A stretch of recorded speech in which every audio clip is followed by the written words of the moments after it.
When people start using Git, they often have the issue that they commit files that they would not want to commit to the repository. For this, the use of Gitignore is recommended. However, configuring the Gitignore, its syntax, what should be there, what shouldn't be there, it's not really straightforward for beginners. If you want to have a fast generated Gitignore, you can use the gitignore.io page.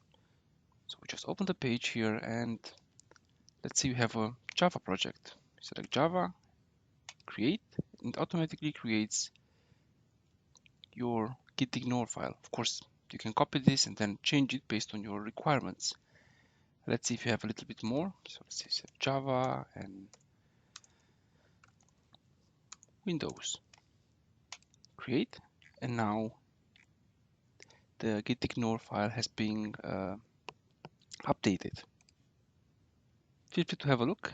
It also has some information regarding APIs and command line.